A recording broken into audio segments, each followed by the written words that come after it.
नमस्कार दोस्तों, मैं वैभव हंसराज आपका स्वागत करता हूं तक्षशिला ट्यूटोरियल के ऑनलाइन चैनल पे। दोस्तों आज हम लोग बात करेंगे क्लास 12 के फिजिक्स के चैप्टर नंबर 14 के बारे में, जिसका नाम है अर्धचालक पदार्थ, युक्तियां एवं सरल परिपथ। ठीक है, अब दोस्तों देखिए, आज हमारा दूसरा लेक्चर है, लेक्चर 14.2। इसमें आज हम लोग अर्धचालक पदार्थों के बारे में पढ़ेंगे। ठीक है, लास्ट वाले लेक्चर में हमने पदार्थ देखा था कि पदार्थ कितने प्रकार के होते हैं, तो उन पदार्थ के 3 प्रकारों में से एक प्रकार था अर्धचालक पदार्थ। ठीक है, आज हम लोग अर्धचालक पदार्थ के बारे में डिटेल से स्टडी करना प्रारंभ करेंगे।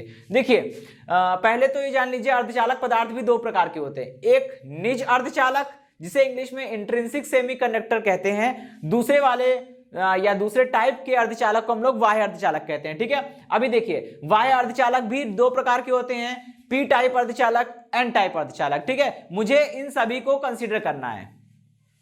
सबसे पहले हम लोग 1 बाय 1 समझेंगे। ठीक है, अभी हम लोग केवल निज अर्धचालक के बारे में पढ़ेंगे। जब निज अर्धचालक कंप्लीट हो जाएगा तो फिर हम लोग बात करेंगे और आगे बढ़ेंगे बाह्य अर्धचालक के लिए। ठीक है, देखिए, निज अर्धचालक को हम लोग शुद्ध अर्धचालक भी कहते हैं। ठीक है, निज अर्धचालक को हम लोग शुद्ध अर्धचालक भी कहते हैं। क्यों? क्योंकि कोई भी अर्धचालक पदार्थ अपनी शुद्धतम अवस्था में, ठीक है, जब वो प्रकृति से हमें प्राप्त होता है, जैसे मैंने आपको बताया था कि अर्धचालक पदार्थों का मोस्ट कॉमन एग्जांपल है सिलिकॉन। ठीक है, तो जब हमें पृथ्वी से या प्रकृति से जब सिलिकॉन मिलता है तो वो अपनी शुद्धतम अवस्था में होता है। थोड़ी बहुत इंप्योरिटी रहती है, मतलब थोड़ा बहुत गंदगी उसमें रहती है, वो आप साफ कर लीजिए। ठीक है, तो वो बिल्कुल प्रकृति से जो मिला है वो शुद्धतम रूप में होता है। ठीक है, तो इसी प्रकार के अर्धचालक को हम लोग निज अर्धचालक कहते हैं। कोई भी अर्धचालक पदार्थ अपनी शुद्धतम अवस्था में, जिस अवस्था में वो प्रकृति से प्राप्त होता है, मतलब अपनी शुद्धतम अवस्था में क्या कहलाता है? निज अर्धचालक कहलाता है। उसको हम लोग इंग्लिश में इंट्रिंसिक सेमीकंडक्टर बोल सकते हैं, ISC,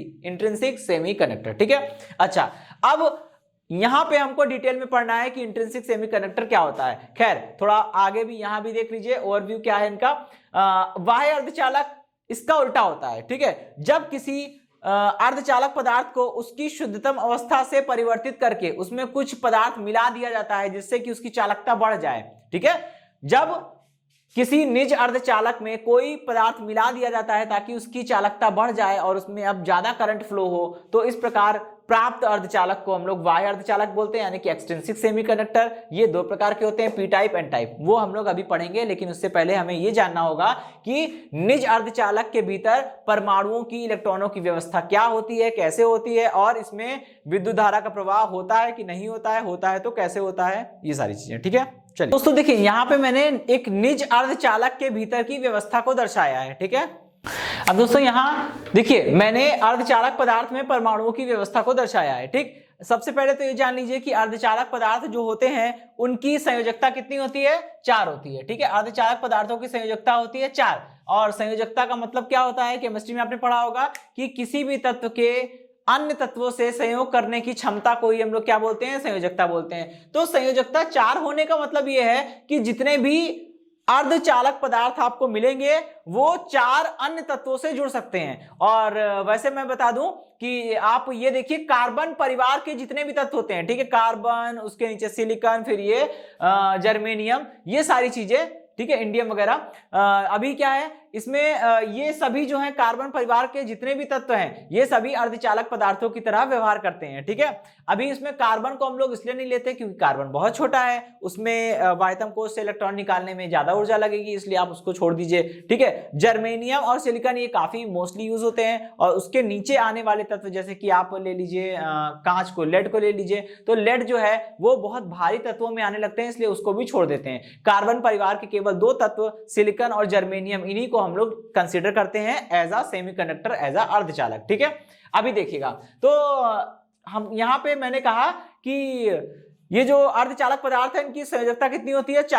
4 संयोजकता होने का मतलब है ये अर्धचालक परमाणु जो है वो अन्य 4 परमाणुओं से संयोग कर सकते हैं। ठीक है, ये अर्धचालक परमाणु अन्य 4 परमाणुओं के साथ जुड़ सकते हैं। ठीक है, और कैसे जुड़ेंगे? 4 सहसंयोजक बंध का निर्माण करके जुड़ेंगे। जैसे कार्बन जो है वो 4 सहसंयोजक बंध बनाने की क्षमता रखता है, तो वैसे ही सभी अर्धचालक पदार्थ अन्य परमाणुओं से, या सभी अर्धचालक परमाणु अन्य परमाणुओं से 4 सहसंयोजक बंध के द्वारा जुड़े हो सकते हैं। यहां पे मैंने केवल अर्धचालक पदार्थों को ही दिखाया है, तो मैंने यहाँ पे दिखाया है, जैसे मान लीजिए आप इसको ले लीजिए, ये एक अर्धचालक परमाणु है।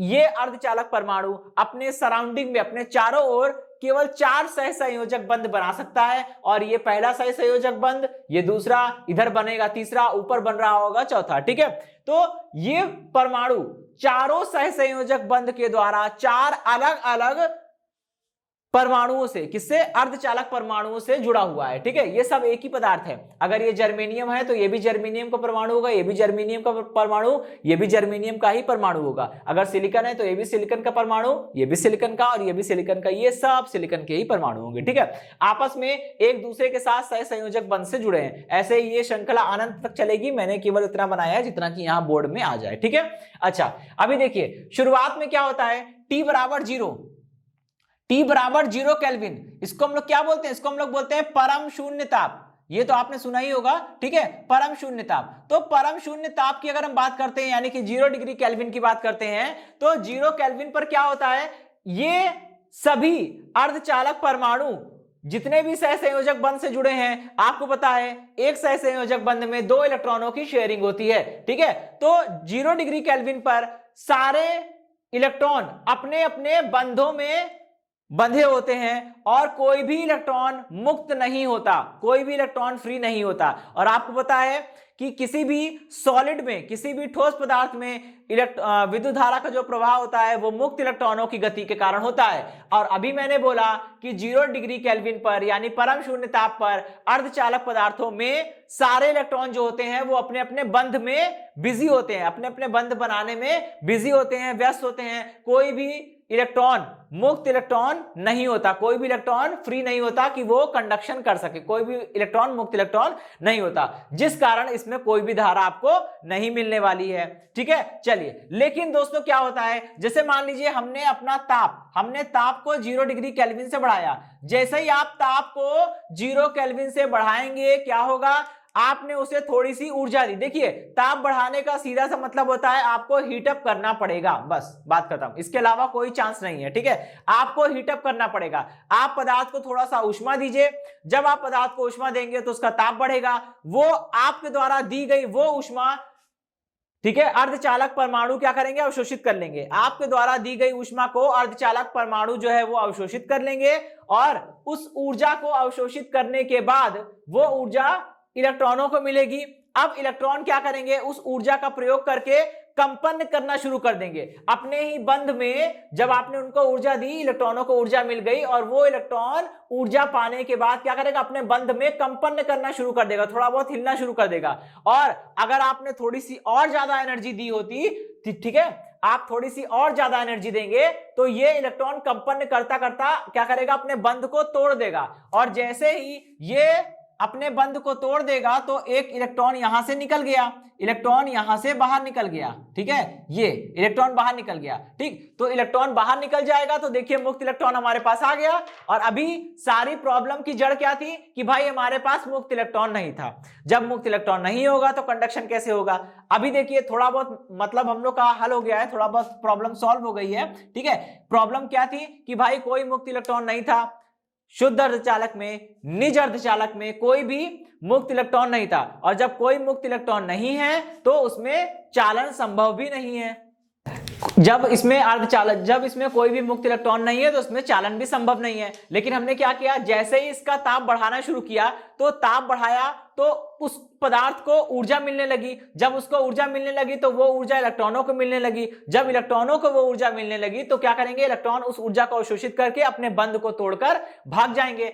और जब इलेक्ट्रॉन अपने बंध को तोड़कर भागेंगे तो वो मुक्त इलेक्ट्रॉन बन गए हैं, और मुक्त इलेक्ट्रॉनों के कारण धारा मिलना प्रारंभ हो जाती है। लेकिन बात वहीं पे आके रुक जाती है कि जितनी ज्यादा संख्या में मुक्त इलेक्ट्रॉन होंगे उतनी ही ज्यादा धारा मिलेगी। लेकिन यहां पे अर्धचालक पदार्थों में अगर आप ताप को बढ़ाते भी जाइए, 0 केल्विन से भी बढ़ाते, 0 केल्विन के ऊपर बढ़ाते जाइए, तो थोड़े बहुत इलेक्ट्रॉन ही मुक्त इलेक्ट्रॉन बन पाते हैं, यानी थोड़े बहुत इलेक्ट्रॉन ही निकलते हैं, बाकी सारे इलेक्ट्रॉन निकलते नहीं है। तो जब थोड़ी संख्या में मुक्त इलेक्ट्रॉन निकलेंगे तो आपको धारा भी थोड़ी ही मिलेगी, इतना तो तय है। ठीक है, और एक और चीज, ठीक है, जहां से इलेक्ट्रॉन निकलता है, जिस बंध से इलेक्ट्रॉन निकलता है उस जगह पे एक छोटा सा खाली स्थान उत्पन्न हो जाता है। ठीक है, जिस भी बंध से इलेक्ट्रॉन निकला होता है उस जगह पे एक छोटा सा खाली स्थान उत्पन्न हो जाता है। ठीक है, वो खाली स्थान इस बात को दर्शाता है कि यहां पे एक इलेक्ट्रॉन था जो ऊर्जा पाकर अभी अभी अपने बंध को तोड़कर भाग गया।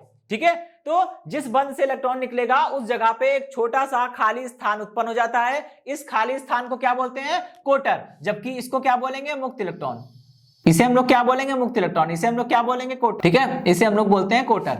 चलिए, तो मुक्त इलेक्ट्रॉन और कोटर। अभी यहां पे जितने ज्यादा आप ऊर्जा देंगे उतनी ही ज्यादा मात्रा में इलेक्ट्रॉन निकलने के चांसेस है, और उतने ही जितने ज्यादा मुक्त इलेक्ट्रॉन निकलेंगे, जितने ज्यादा मुक्त इलेक्ट्रॉन बनेंगे, उतनी ही ज्यादा उसमें धारा मिलेगी। ठीक है, अब यहाँ पे दोस्तों एक चीज देखने वाली है। देखने वाली चीज ये है कि देखिए, जैसे यहाँ पे हमने बताया कि आपने ऊर्जा दी, ऊष्मा दी, ऊर्जा दी, और उस ऊर्जा के कारण एक इलेक्ट्रॉन निकल के भाग गया। तो जब एक इलेक्ट्रॉन अपने बंध से निकलकर भागा होगा तो यहाँ पे खाली स्थान जो उत्पन्न होता है, जिसे हम लोग कोटर बोलते हैं, और कोटर को इंग्लिश में हम लोग बोलते हैं होल। ठीक है, HOLE, वो WHOLE नहीं, HOLE। ठीक है, तो जहां पे जब जिस बंध से इलेक्ट्रॉन निकला होगा, ठीक है, जिस बंध से इलेक्ट्रॉन निकला होगा उस बंध में एक खाली स्थान उत्पन्न हो गया होगा। इस खाली स्थान को हम लोग क्या बोलते हैं? कोटर बोलते हैं। ठीक है, और ये कोटर, ठीक है, ये कोटर जो होता है वो धनावेशित होता है, क्योंकि इलेक्ट्रॉन ऋणावेशित है। इलेक्ट्रॉन की जगह पर, इलेक्ट्रॉन की खाली जगह पे ये उत्पन्न हो रहा है,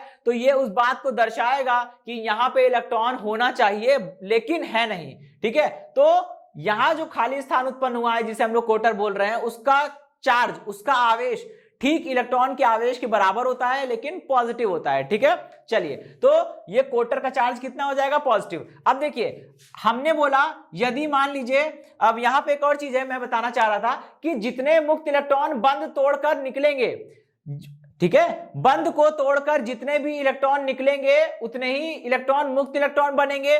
और एक और चीज, जितने मुक्त इलेक्ट्रॉन इसमें निकले हैं उतने ही बंध में कोटर भी उत्पन्न हो गए होंगे। फॉर एग्जांपल, मान लीजिए आपने ऊष्मा दी और ऊष्मा देने के कारण ये वाला इलेक्ट्रॉन भी निकल के भाग गया। जब ये वाला इलेक्ट्रॉन भी निकल के भाग जाएगा तो यहां पे एक और खाली स्थान उत्पन्न हो जाएगा जिसे हम लोग कोटर कहेंगे। ठीक है, तो देखिए, यहां से 2 इलेक्ट्रॉन निकले तो 2 कोटर उत्पन्न हुए। 3 इलेक्ट्रॉन निकलेंगे, मान लीजिए ये वाला इलेक्ट्रॉन भी निकल गया, 3 इलेक्ट्रॉन निकलेंगे तो यहां पे 3 कोटर उत्पन्न हो जाएंगे। 4 इलेक्ट्रॉन निकलेंगे तो 4 कोटर उत्पन्न हो जाएंगे। इसी प्रकार अगर n संख्या में इलेक्ट्रॉन निकलेंगे तो n संख्या में कोटर भी उत्पन्न हो जाएंगे। यहां पे मैं आपको यही समझाना चाह रहा हूं। ठीक है, हमने मान लिया है कि इलेक्ट्रॉनों की संख्या कितनी है? n ही है। कुल ne संख्या में इलेक्ट्रॉन जो है वो अपने बंध को तोड़कर निकले हैं, यानी कि पदार्थ में मुक्त इलेक्ट्रॉनों की संख्या कितनी है? ne है। ठीक है, और अगर पदार्थ में जितने मुक्त इलेक्ट्रॉन है उतने ही कोटर भी होंगे, तो पदार्थ में मुक्त इलेक्ट्रॉनों की संख्या ne बराबर है किसके? कोटरों की संख्या NH के। ठीक है, और यही बराबर है किसके? Ni के। Ni मतलब अर्धचालक पदार्थ में वाहक सांद्रता। Ni का मतलब क्या होता है? अर्धचालक पदार्थ में वाहक सांद्रता। चालक पदार्थ में वाहक सांद्रता, इसे हम लोग बोलते हैं कैरियर कंसंट्रेशन। ठीक है, चलिए, तो यहां पे मैं आपको यही बताना चाह रहा हूं, Ne मतलब कि पदार्थ में, निज अर्धचालक पदार्थ में मुक्त होने वाले मुक्त इलेक्ट्रॉनों की संख्या, और निज अर्धचालक में जितने मुक्त इलेक्ट्रॉन उत्पन्न होंगे उतने ही कोटर उत्पन्न होंगे। क्योंकि ध्यान रखिएगा, जब शुरुआत में कोई भी मुक्त इलेक्ट्रॉन नहीं था और जितने इलेक्ट्रॉन अपने बंध को तोड़कर निकल रहे हैं और मुक्त इलेक्ट्रॉन बन जा रहे हैं, तो जितने इलेक्ट्रॉन बंध को तोड़कर निकलेंगे उतने ही कोटर उत्पन्न होंगे। ठीक है, तो निज अर्धचालक में पहले से कोई मुक्त इलेक्ट्रॉन नहीं होता है। सारे मुक्त इलेक्ट्रॉन जो भी आते हैं वो अपने अपने बंध को तोड़ के निकलते हैं, और जितने बंध को तोड़कर, जितने भी इलेक्ट्रॉन बंध को तोड़कर निकलेंगे बंध में, यानी कि बॉन्ड्स में, उतने ही खाली स्थान डेवलप हो जाएगा। ठीक है, एम्प्टी स्पेस डेवलप हो जाएगा, उसी को हम लोग कोटर बोलते हैं। तो निज अर्धचालक में मुक्त इलेक्ट्रॉनों की संख्या हमेशा कोटरों की संख्या के बराबर होती है, जिसे हम लोग क्या बोलते हैं? वाहक सांद्रता बोलते हैं। ठीक है, अच्छा, अभी यहां समझिएगा, अगर मान लीजिए इलेक्ट्रॉनों के कारण, अब देखिए यहां पे समझिएगा कि आपने निज अर्धचालक को ऊष्मा दी तो कुछ इलेक्ट्रॉन अपने अपने बंध को तोड़कर बाहर निकल आए, मुक्त इलेक्ट्रॉन बन गए, और जिस बंध से इलेक्ट्रॉन निकला है उस बंध में एक खाली स्थान उत्पन्न हो गया है जिसे हम लोग कोटर बोल रहे हैं। ठीक है, अभी आपने जब पदार्थ पर कोई भी बाह्य वैद्युत क्षेत्र या बाह्य विभव नहीं लगाया है तो ये सारे इलेक्ट्रॉन क्या करते हैं, अपने आप मनमानी ढंग से गति करना प्रारंभ कर देते हैं। मतलब वो सारे इलेक्ट्रॉन याच्छादिक गति करना प्रारंभ कर देते हैं, और जब ये इलेक्ट्रॉन याच्छादिक गति करना प्रारंभ कर देते हैं तो ये कहीं भी भागेंगे, कभी परमाणु से टकराएंगे, कभी दूसरे इलेक्ट्रॉन से टकराएंगे, और टकरा टकरा कर ये अपनी ऊर्जा को नष्ट कर देते हैं। लेकिन जब आप किसी निज अर्धचालक में कोई बाह्य वैद्युत क्षेत्र लगाते हैं तो ये सारे इलेक्ट्रॉन एक सिस्टमैटिक वे में, एक ढंग से, एक नियम से, एक दिशा में गति करने लगते हैं। और जब इलेक्ट्रॉन एक साथ एक ही दिशा में गति करेंगे तभी तो आपको धारा मिलेगी। मान लीजिए 4 इलेक्ट्रॉन इधर जा रहे हैं, 4 इलेक्ट्रॉन इधर जा रहे हैं, तो बात क्या हुई, कोई फायदा नहीं हुआ। 4 इलेक्ट्रॉनों के कारण जो धारा मिलेगी वो अपोजिट डायरेक्शन में जाने वाले 4 इलेक्ट्रॉनों के कारण मिलने वाली धारा से कैंसिल हो जाएगी और रिजल्टेंट 0 आएगा। यहां पे वही चीज है, ठीक है। तो यहां पे समझना है हमें कि जब आप निज अर्धचालक पे कोई बाह्य विभव लगाते हैं तो ये सारे मुक्त इलेक्ट्रॉन और कोटर ये एक निश्चित दिशा में गति करने लगते हैं। निश्चित दिशा में गति करने के कारण उसमें एक धारा उत्पन्न होती है, ठीक है। उस धारा का मान कितना होगा ये अभी हम लोग निकालेंगे, लेकिन उससे पहले हम लोग ये समझ लेते हैं कि जब किसी निज अर्धचालक पे हम लोग बाह्य विभव लगाते हैं तो उस निज अर्धचालक के भीतर मुक्त इलेक्ट्रॉन और कोटर कैसे कैसे गति करते हैं, ठीक है। आइए देखिए, सबसे पहले तो ये जान लीजिए कि कोटर भी गति करता है। आपको सुनने में थोड़ा अजीब लगेगा लेकिन हाँ, कोटर भी गति करता है। कोटर जो होता है, होल जो होता है वो बॉन्ड के यानी बंध के भीतर पाया जाता है, लेकिन वो बंध के भीतर ही गति करता है। कैसे, एक बॉन्ड से दूसरे बॉन्ड में। सपोज करिए कि इस वाले बंध से एक इलेक्ट्रॉन निकल गया तो इस वाले बंध में एक कोटर उत्पन्न हो गया होगा। अब क्या होगा, साइड से या कहीं से भी कोई एक इलेक्ट्रॉन आएगा और इसको फिल कर देगा।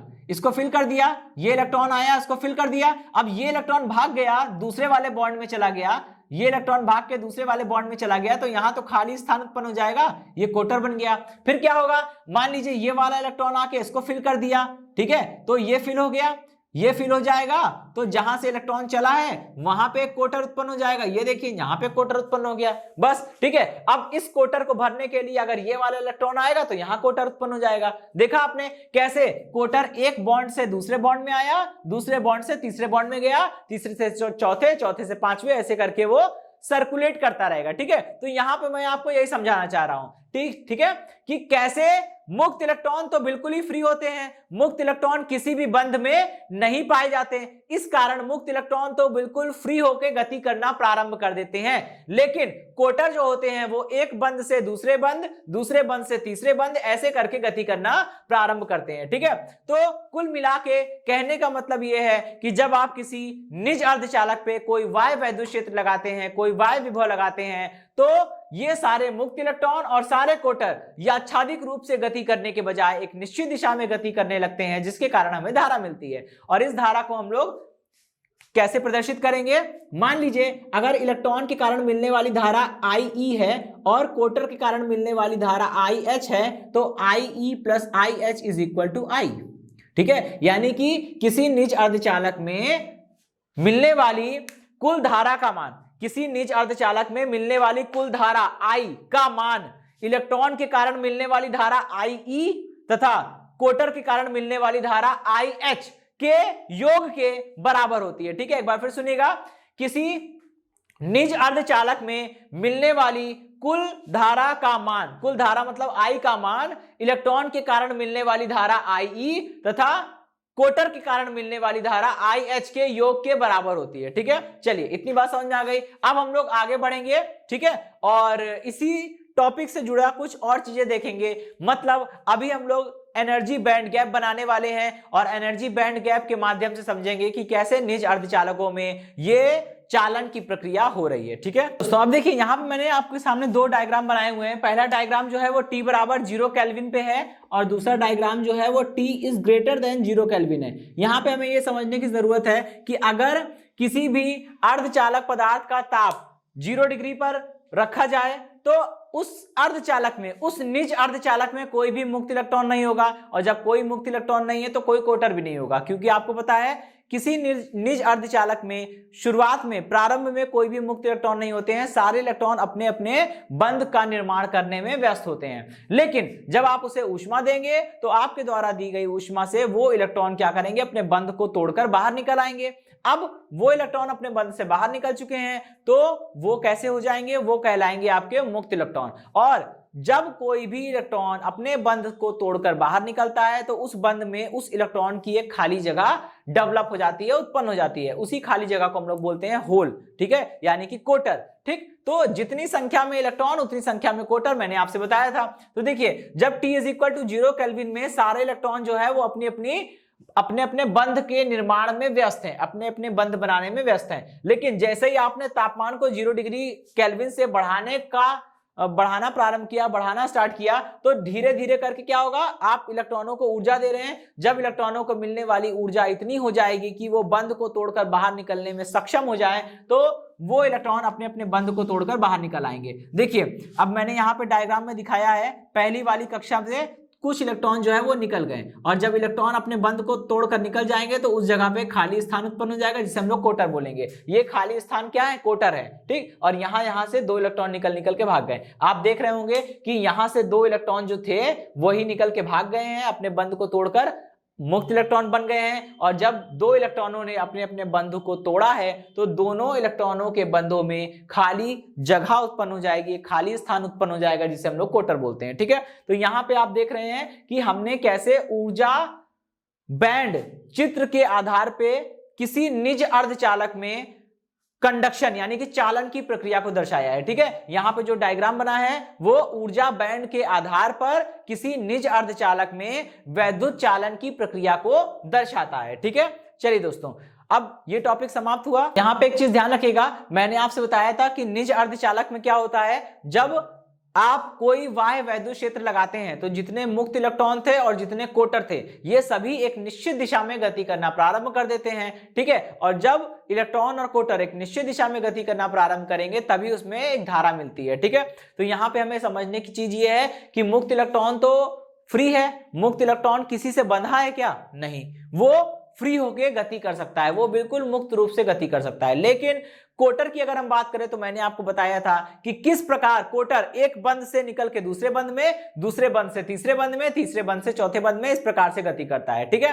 तो यहां पे मेरे कहने का मतलब है कि बंध के भीतर गति करता है कोटर, जबकि इलेक्ट्रॉन मुक्त रूप से गति करता है, वो कहीं बंधा हुआ नहीं है। तो जब आप बाह्य वैद्युत क्षेत्र लगाएंगे तो इलेक्ट्रॉन का वेग ज्यादा होगा और कोटर का वेग कम होगा, क्योंकि इलेक्ट्रॉन जो है पहली बात तो किसी से बंधा नहीं है, दूसरी बात इलेक्ट्रॉन का द्रव्यमान काफी कम होता है, तो इलेक्ट्रॉन की गतिशीलता बहुत ज्यादा होगी। जबकि कोटर जो है वो एक बंध से दूसरे बंध में, दूसरे बंध से तीसरे बंध में कूद फांद के जा रहा है, तो इसलिए उसकी गतिशीलता कम होगी। ठीक है, तो यहां पे इस चीज का ध्यान रखिएगा। आपसे एमसीक्यू में पूछा जा सकता है या कहीं भी किसी भी रूप में पूछा जा सकता है कि इलेक्ट्रॉन और कोटर में किसकी गतिशीलता यानी कि मोबिलिटी अधिक होती है। तो ज्यादा गतिशीलता यानी कि ज्यादा मोबिलिटी जो होती है वो इलेक्ट्रॉन की होती है। क्यों? क्योंकि वो फ्री होते हैं, जबकि कोटर बॉन्ड टू बॉन्ड मूव करते हैं, एक बॉन्ड से दूसरे बॉन्ड में, दूसरे से तीसरे से, तीसरे से चौथे से, इस तरह से। ठीक है, ओके दोस्तों, इसी के साथ ये टॉपिक समाप्त होता है, ये सेशन खत्म होता है। इस सेशन से जुड़े नोट्स प्राप्त करने के लिए डिस्क्रिप्शन में दिए गए लिंक पर जाके क्लिक कीजिए। ओके दोस्तों, आज के सेशन में इतना ही, मिलता हूं नेक्स्ट सेशन में, धन्यवाद।